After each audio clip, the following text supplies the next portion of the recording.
Before I moved here, I had seasoned travelers, people who have seen half of the world, pull me aside and tell me with the total sincerity to avoid Philippines. They told me it was the one place where my life would finally run out.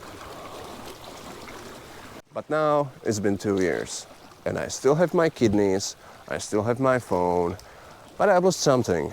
What I lost is patience for these advices from people who are too afraid to leave their hostel lobby.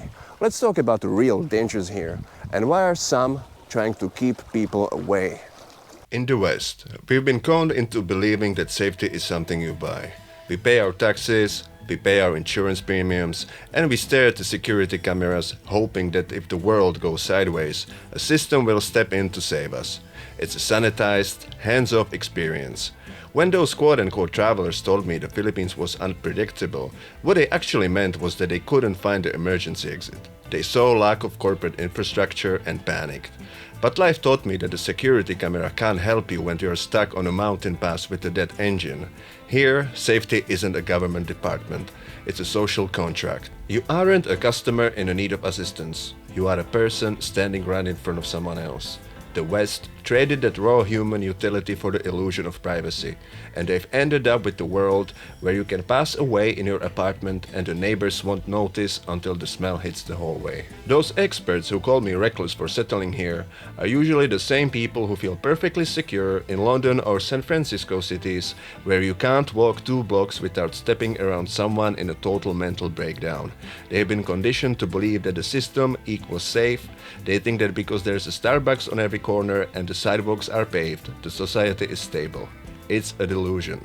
I would rather be in a chaotic, provincial market where people are looking out for each other than on a sterile western street where nobody cares. Foreigners look at the public market or a chaotic terminal and see a mess, because they are looking for a corporate manual that doesn't exist. They see a vendor stall and think unregulated.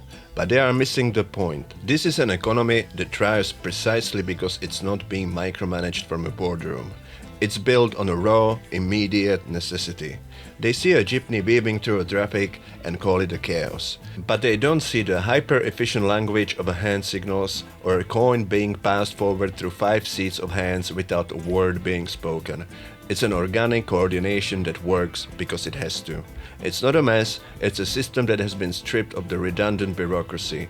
The West calls this disorganized because they can't control it.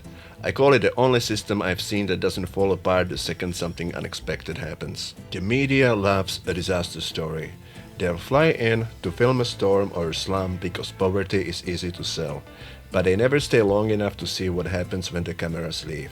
They don't show you that when the power goes out or the systems fail, which it often does, the community doesn't fall apart, it tightens. In the West, a 3-day blackout is a national emergency that ends in looting. Here, it's just a Tuesday. People pull out the candles, the karaoke machine gets a car battery, and the life continues. Filipinos have been taking care of each other for generations. That's not a tragedy. It's a masterclass in resilience that most foreigners are too privileged to understand. The real reason those travelers warned me to stay away is that the Philippines is a mirror they don't want to look into. It forces you to realize how much of your freedom back home is actually just a high-priced convenience. We are told we live in the first world, because we have the fast internet, paved roads, but we are more stressed, more isolated, and more medicated than ever. We've become so dependent on a managed life that the raw, unscripted reality of this country feels like a threat. It's not the danger of the Philippines they're afraid of. It's the danger of realizing that the life they were sold back home is a scam. The biggest lie foreigners tell each other is that being here is a risk. The real risk is staying in a world so managed and so safe that people forgot how to trust their own instincts or the people standing next to them. The experts didn't want me to come here because the Philippines is a proof that you don't need a perfect infrastructure to have a life that's actually worth living. I didn't lose my luck when I moved here. I just finally stopped looking for it in all the wrong places.